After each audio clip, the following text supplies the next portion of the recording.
दर्शकवृन्द नमस्कार, म नवराज चालिसे। आजको हाम्रो नियमित प्रस्तुति 6 प्रश्नमा स्वागत छ। र आज जेठ 15 गते गणतन्त्र दिवस र धेरै शहीदहरूले बलिदानी दिएर आजको दिन गणतन्त्र चाहिँ प्राप्ति भएको हो।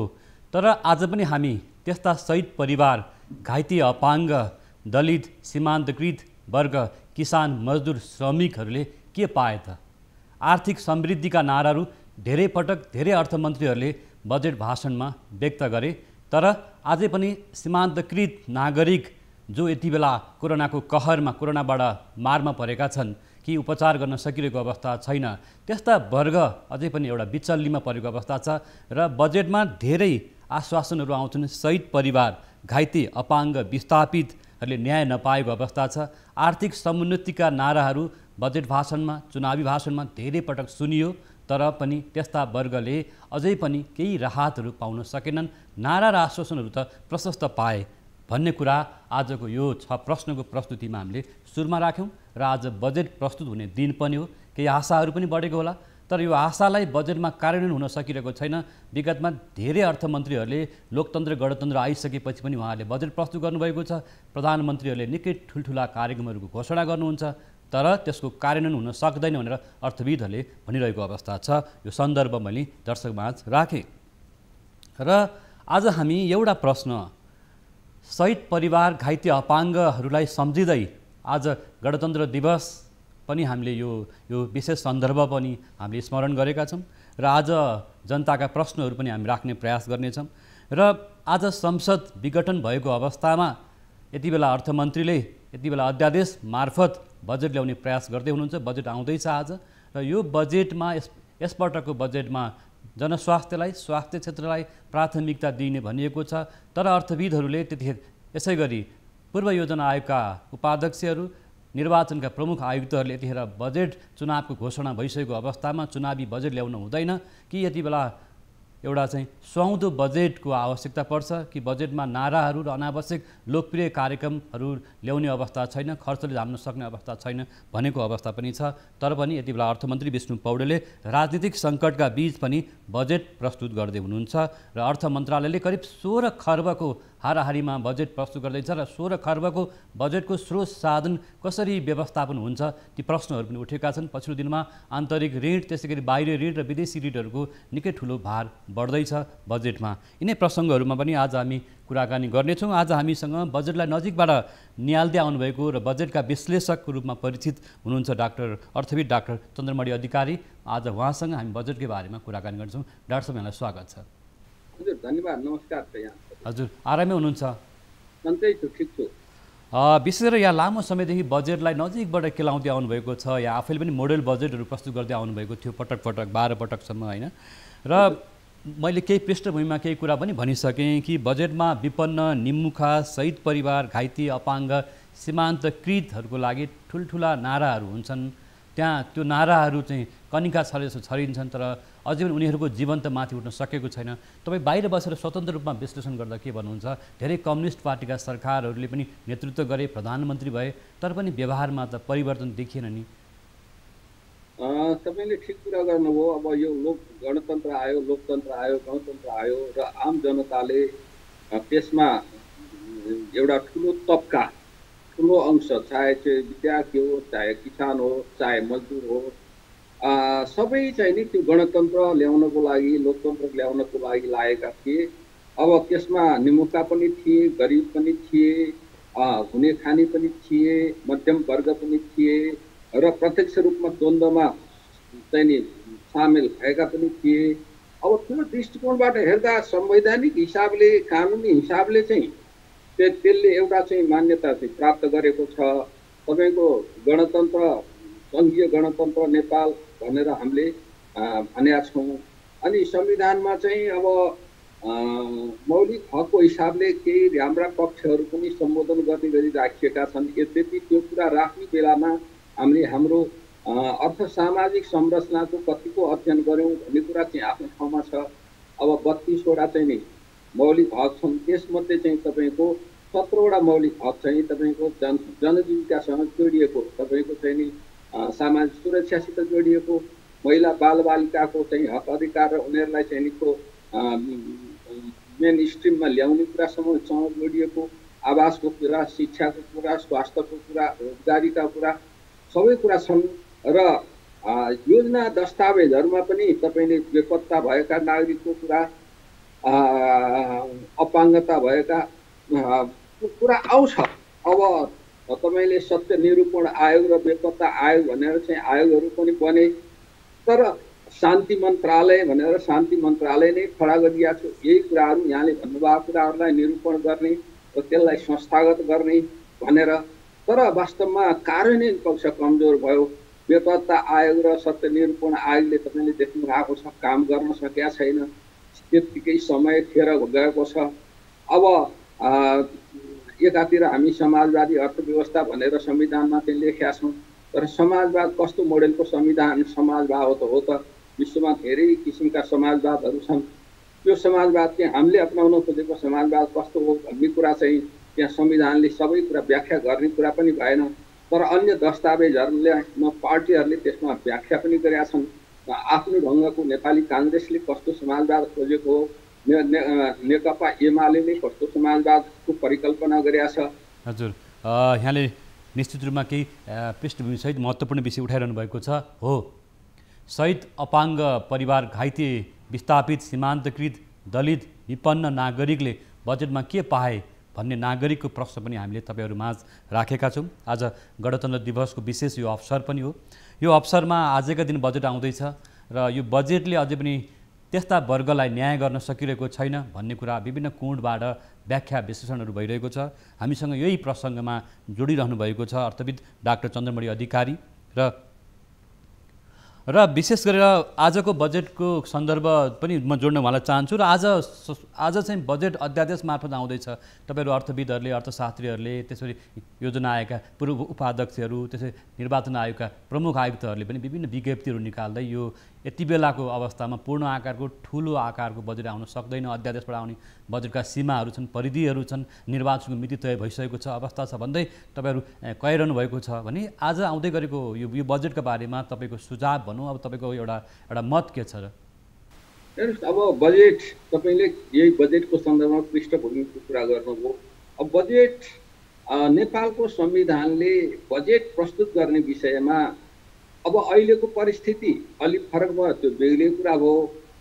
अब सङ्कटको बेलामा सङ्कटकालीन व्यवस्थाको अलिकति फरक राजनीतिक ढङ्गले फरक व्याख्या पनि गरिएला। तर एउटा कानुनको विद्यार्थी र अर्थशास्त्रको विद्यार्थी र बजेटको विद्यार्थीको दृष्टिकोणबाट हेर्दाखेरि नेपालको संविधानले मूलत तपाईँको चाहिँ नि यो अध्यादेशबाट बजेट आउने कुरालाई अध्यादेशको विषयलाई चिनेकै छैन। र यसले के परिकल्पना गरेका छ भने बजेट चाहिँ संसदमा प्रस्तुत गर्नुपर्छ।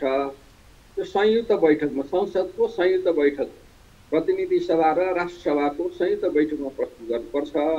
र संयुक्त बैठकमा प्रस्तुत गर्ने कहिले गर्ने भनेर जेठ 15 गते गर्नुपर्छ। र त्यसो गर्दाखेरि नेपाल सरकारका अर्थमन्त्रीले सङ्घीय बजेट प्रस्तुत गर्दा आय व्ययको विवरण र हिजो अघिल्लो वर्ष गरेको विनियोजन गरिएको रकम र त्यसमा छुट्याएको रकम, त्यसबाट प्राप्त उपलब्धिहरू कति भए भन्ने कुरा र कानुन अनुसार मध्यकालीन खर्च संरचना आउँदो 3 वर्षको खर्चको प्रक्षेपण समेत गरेर प्रस्तुत गर्नुपर्छ। र बजेट भनेको नीति पनि हो, कार्यक्रम पनि हो। र संविधानमा अहिले हामीले भन्यौँ जतिकै राम्रो हामीले कुरा लेख्यौँ भने पनि, आर्थिक योजना जतिको चाहिँ सुन्दर बनाउन खोज्यौँ भने पनि, तर तपाईँको चाहिँ त्यसो कार्यान्वयन गर्ने अन्तिम औजार हो, अन्तिम हतियार चाहिँ तपाईँको चाहिँ नि यो बजेट नै हो। त्यस कारण बजेटलाई बढी प्रभावकारी बनाइयोस् भनेर नै वास्तवमा संविधान निर्माण गर्दा त्यो संसद नभएको बेलाको बजेटको परिकल्पना धेरै गरेको छैन। त्यस कारणले यो असाधारण परिस्थिति र दुई किसिमले अहिले हामी सङ्कटमा छौँ। यो एउटा चाहिँ कोभिडको दोस्रो लहर समेतले हाम्रो जीव ज्यान खतरामा परेको, मान्छे लकडाउनमा परेको अवस्था र मान्छेको रोजगारी गुमेको अवस्था, व्यवसायहरू बन्द भएको अवस्था, आर्थिक क्रियाकलापहरू ठप्प भएको अवस्था, धेरै मान्छेले 5000 भन्दा बढी मान्छेले ज्यान गुमाएको अवस्थाले गर्दा सिर्जना गरेको सङ्कट हो छ भने अर्कातिर तपाईँले हामीले आफ्नो आन्तरिक राजनीतिलाई व्यवस्थापन गर्न नसकेको कारणले राजनीतिक दलहरूले आफ्नो नेतृत्व कौशलता देखाउन नसकेको कारणले गर्दा जुन खालको चाहिँ अहिलेको चाहिँ सङ्कट आयो, अहिले खालको क्राइसिस आयो, ती दुईटै क्राइसिसलाई हेर्नुपर्छ, व्यवस्थापन गर्नुपर्ने अवस्था छ। त्यस कारणले गर्दा सम्भवतः राम्रो हुन्थ्यो वैशाखमै चैतमै बजेट अधिवेशन बोलाएर वैशाखमा नीति तथा कार्यक्रम प्रस्तुत गरेर त्यसपछि सिद्धान्त तथा प्राथमिकता विनियोजन ऐनका सिद्धान्त तथा प्राथमिकता प्रस्तुत गर्नु पर्थ्यो। संविधानले र कानुनले पनि यी कुराहरू भनेका छन्। तर ती सबै नभएर अहिले अब अध्यादेशबाट आउने कुरामा दुईटा कुरामा प्रश्न पार्न चाहन्छु मैले जाने विधि अनुसार। एउटा कुरा चाहिँ यो जब हामीले यो 15 गतेलाई संसदमा बजेट प्रस्तुत गर्ने कुरालाई हामीले सम्बोधन गर्न सकेनौँ भने बजेट 15 गते ल्याउनु पर्छ भन्ने बाध्यता रहँदैन। त्यसकारणले गर्दा यो बजेट अब आषाढमा ल्याए पनि हुने कुरा हो। श्रावण 1 गतेदेखिलाई त्यो खर्च र आम्दानीका कुराहरूलाई त्यसमा के अरे अवरोध नआओस् भनेर बजेट त्यति बेला ल्याउने। र यो बजेट सामान्यतया दुईटा कारणले, एउटा कारणले चाहिँ नि सरकारले 6 महिनाभित्र निर्वाचन गर्छु भनेर निर्वाचनको तिथि समेत तोकेको कारणले पनि अब भोलि अर्को गभर्मेन्ट आउँछ, निर्वाचन भयो भने अर्को गभर्मेन्ट आउँछ, एउटा कारण। अर्को कारण चाहिँ यो अध्यादेशबाट आएको बजेटको आयु सामान्यतया 6 महिना हुने हो।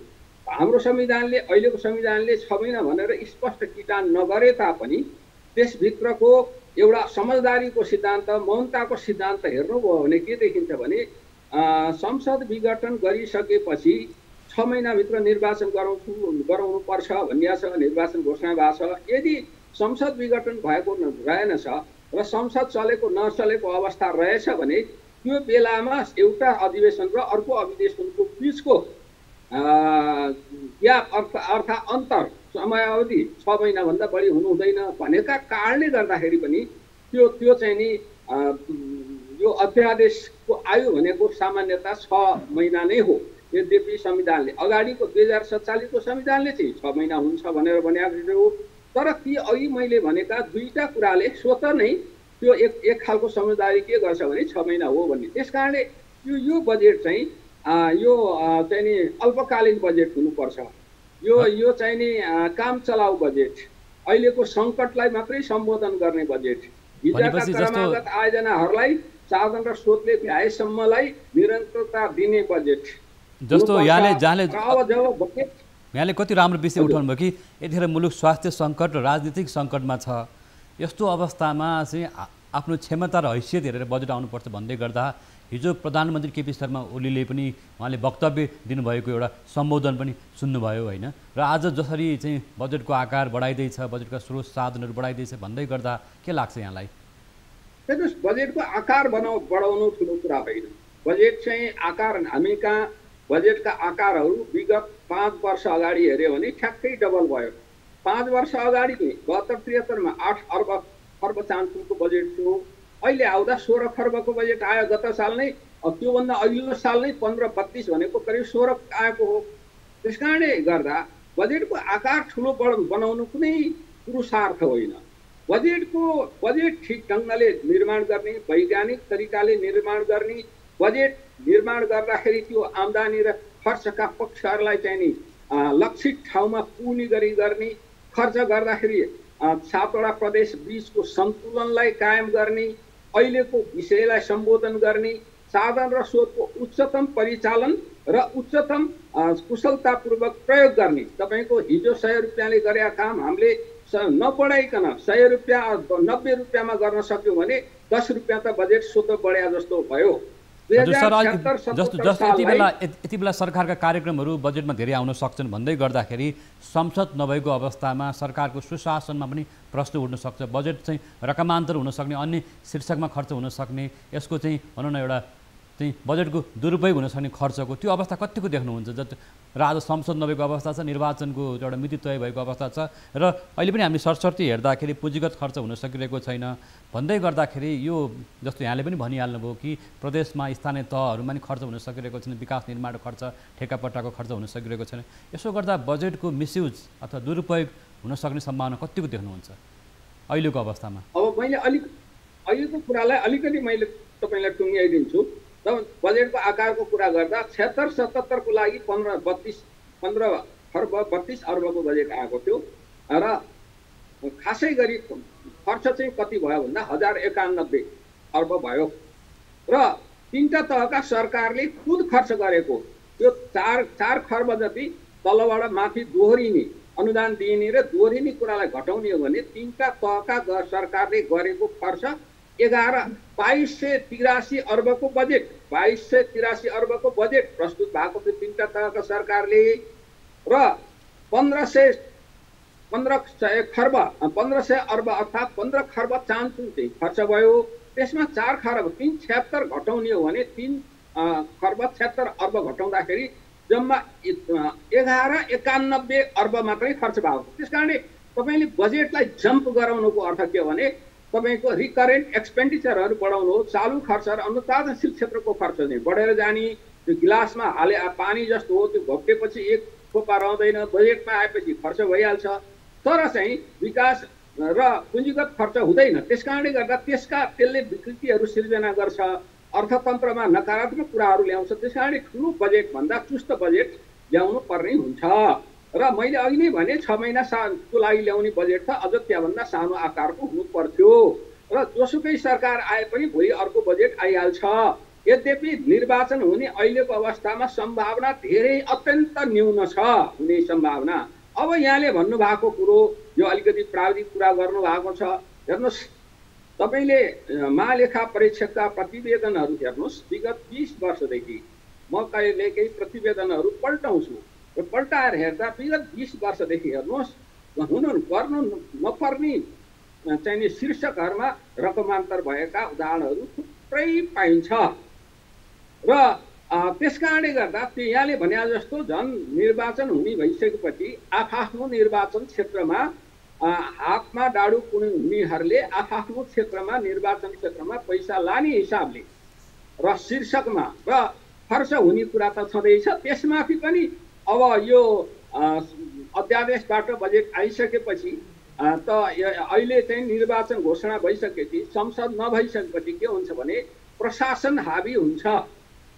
प्रशासन हावी हुँदाखेरि त्यसमा चाहिँ के हुन्छ भने तपाईँको यस्ता कुराहरू हुने सम्भावना धेरै रहन्छ, जिम्मेवारी बोध कम हुन्छ, एकाउन्टेबिलिटी कम देखिन्छ।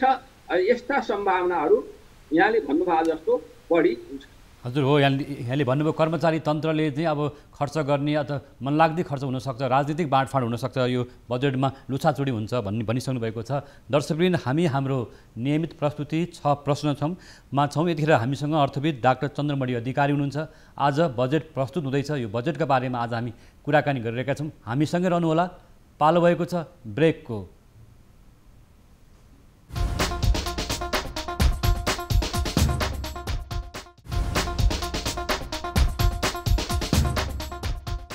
ब्रेकपछि यहाँलाई फेरि पनि स्वागत छ। दर्शकवृन्द, हामी हाम्रो नियमित प्रस्तुति 6 प्रश्नमा छौँ। आज हामी बजेटका बारेमा कुराकानी गरिरहेका छौँ।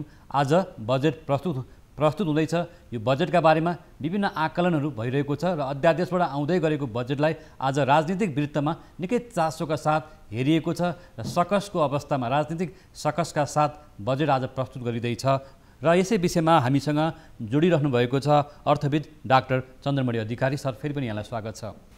धन्यवाद। म सरसँग केही कुरा जान्न चाहन्छु कि यहाँ आफै पनि प्राविधिक, एउटा बजेटको प्राविधिक व्यक्ति पनि हो, विज्ञ पनि हो, कि राजस्व करको बारेमा यहाँलाई धेरै कुरा थाहा छ कि हाम्रो राजस्वको असुली हाम्रो क्षमता जस्तो यति बेला निजी क्षेत्रले कर उद्योग व्यवसाय गर्न सकेको अवस्था होइन अथवा ब्याङ्कको ब्याज तिर्न सकेको अवस्था छैन भन्दै गर्दाखेरि यतिखेर कर सङ्कलनको अवस्था, राजस्वको सङ्कलनको अवस्था कस्तो छ र हाम्रो राजस्वले हाम्रो अर्थव्यवस्थालाई धान्न सक्छ कि सक्दैन, एउटा सर।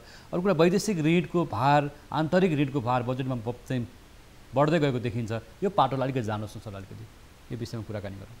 अब हेर्नुहोस्, यहाँले राजस्वको कुरा गर्नुभयो। अब राजस्व चाहिँ हाम्रो राजस्व हेर्दाखेरि बजेटमा खर्च चाहिँ कम भएको, राजस्व चाहिँ अहिले खर्च चाहिँ 58% भएको छ चालु आर्थिक वर्षमा पनि। अब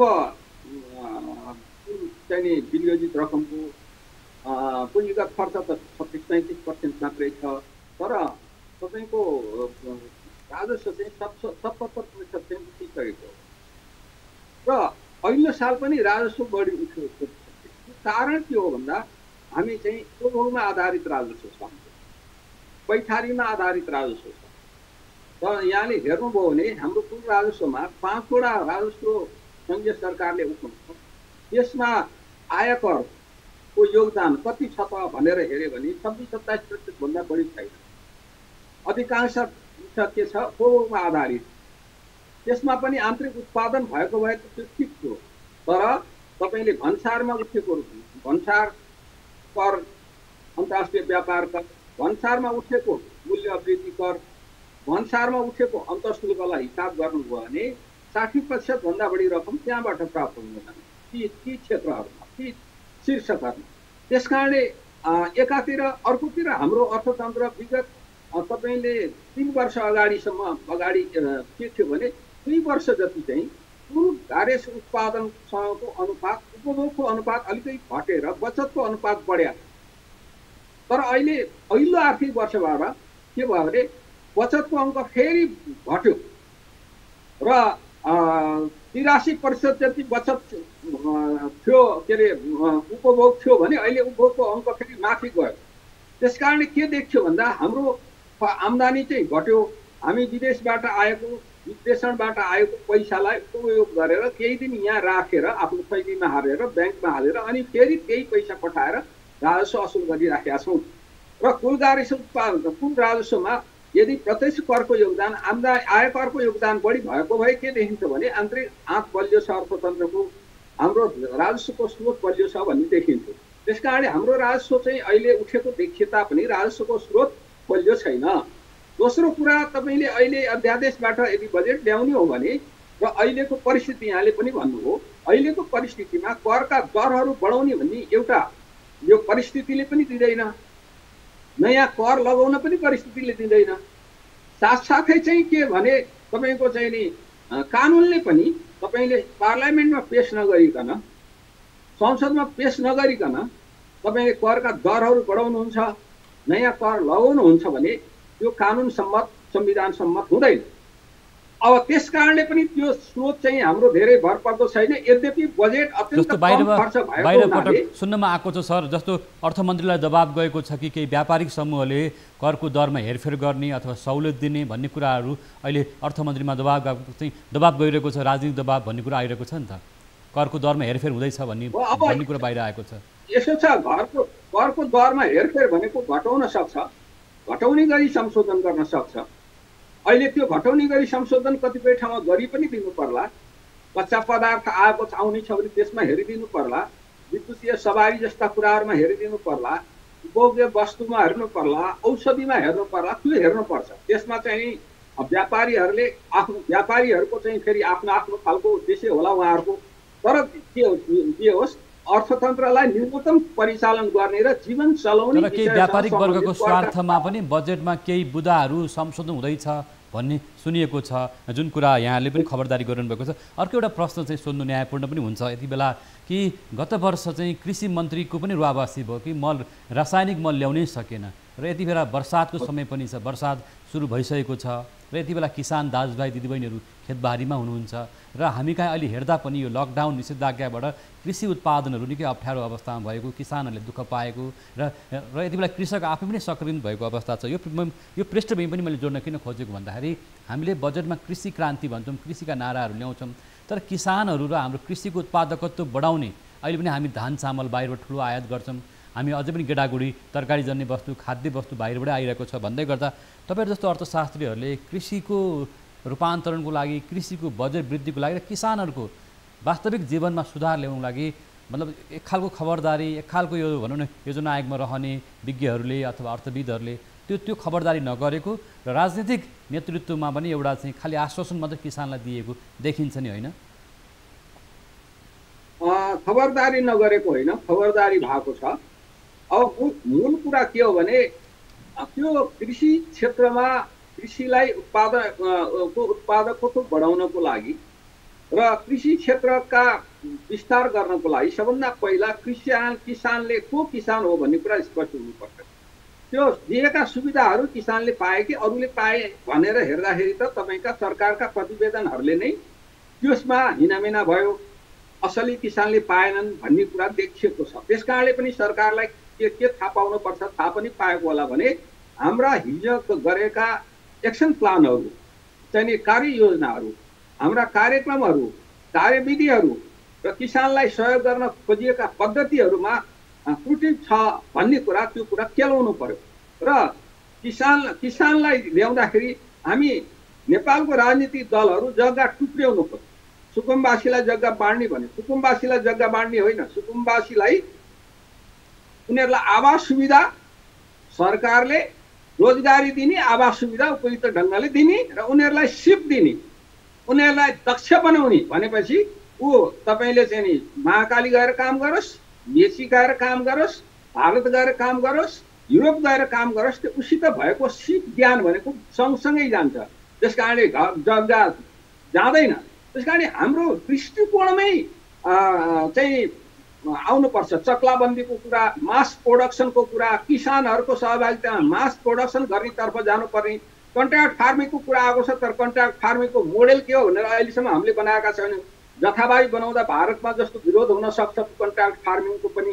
त्यस कारणले गर्दा हाम्रो चाहिँ त्यो कृषि क्षेत्रको विकास गर्ने विषयमा स्पष्ट मोडेल के हो भन्ने कुराको स्पष्टता नभएको, खुद्रा किसिमले काम भएको, सिँचाइ जस्ता प्रविधि क्षेत्रमा ध्यान नदिएको र तपाईँको उत्पादित वस्तुकोलाई बजारसम्म पुर्याउनलाई सहज व्यवस्थापन गर्ने किसिमका पद्धतिहरूको विकास नभएको, त्यस कारणले गर्दा हाम्रा उत्पादनहरू विदेशबाट आउने उत्पादनको भन्दा मूल्य बढी भएको, त्यहाँ प्रतिस्पर्धा गर्न नसकेको र किसानको हातमा पैसा उसको लागतसम्म पनि नपरेको कारणले गर्दा क्रमशः कृषि क्षेत्रबाट मान्छे विस्थापन भएको छ। अहिले नै भनौँ लकडाउनको बेलामा पनि कतिपय ठाउँमा स्थानीय तहले त्यो खालको चेन, भ्यालु चेनको कुरालाई बजारसम्म पुर्याउन काहीँ सहयोग गरेको छ थोरै ठाउँमा। तर धेरैको चाहिँ नि अस्ति मैले एउटा देखेको थिएँ 10 रुपियाँको दरले गोलभेडा दिने भनेर। 10 रुपियाँ केजी दिएर त्यो किसानले गोलभेडा बेचेर उसले फाइदा पाउँछ। यहाँ काठमाडौँ आइपुग्दा अथवा अन्य बजारमा आइपुग्दा त्यो उपभोक्ताको हातमा चाहिँ पर्दा चाहिँ 60 रुपियाँ पर्ने, किसानले 10 रुपियाँ पाउने भनेपछि त्यो कस्तो अवस्था हुन्छ। अनि किसानहरू क्रमशः आफ्नो पेसाबाट विस्थापित भएर या त वैदेशिक रोजगारी भनेर हिँडे अथवा अन्य पेसामा लाग्दै गए। र तपाईँले हाम्रो समग्र अर्थतन्त्रलाई हेर्नुभयो भने कृषि क्षेत्रमा फुलगारेस उत्पादनमा कृषि क्षेत्रको योगदान घट्यो भनेर भन्छौँ। हामी खुसी पनि हुन्छौँ कहिलेकाहीँ, तर त्यो खुसी हुनुपर्ने कारण किन छैन भने कृषि क्षेत्रमा लागेको घर परिवार सङ्ख्या चाहिँ धेरै घटेको छैन, तर त्यो चाहिँ नि कृषि क्षेत्रको योगदान घट्यो भन्नुको अर्थ त्यहाँ घनीभूत गरिबी भयो र त्यो गरिबी भएको क्षेत्र चाहिँ बाहिर पलायन हुन थालेको छ। हामीले त्यो ढङ्गले हेर्नुपर्छ भन्ने मलाई लाग्दछ। अब डाक्टर साहब यहाँले धेरै मिठो विषय उठाउनु भयो। डाक्टर साहब यहाँले धेरै कुरा उठाइसक्नु भएको छ, अत्यन्तै राम्रोसँग बुझ्ने गरेर हो किसान मजदुर विपन्न नागरिकले के पाए भन्ने कुरा गर्दै गर्दा अब हामी बिदा मागौँ है, हाम्रो समय पुरा हुन लागिसकेको छ। डाक्टर साहब हजुर यहाँको महत्त्वपूर्ण समय र विचारको लागि धन्यवाद हाम्रो तर्फबाट। हस्, आज हामी बजेटको बारेमा चर्चा गऱ्यौँ र यतिखेर सरकारले बजेट ल्याउँदै गर्दा बजेटका बारेमा अर्थविदहरूले विभिन्न टिका टिप्पणीहरू गरिरहेको अवस्था छ र अझै पनि गरिब सीमान्तकृत विपन्न नागरिक किसान मजदुर श्रमिकहरूले के पाए त। र डाक्टर चन्द्रमणि अधिकारीले भन्नुभएको जस्तो किसानका छोराछोरीहरू वैदेशिक रोजगारीमा गएका छन्, बाध्यतावश खेतबारी बाँझो छ र रेमिटेन्सले हाम्रा अर्थमन्त्रीज्यूहरूलाई सजिलो भएको छ, आज राष्ट्र ब्याङ्कलाई सजिलो भएको छ र विदेशी मुद्राबाट आज देश चलिरहेको छ रेमिटेन्सबाट।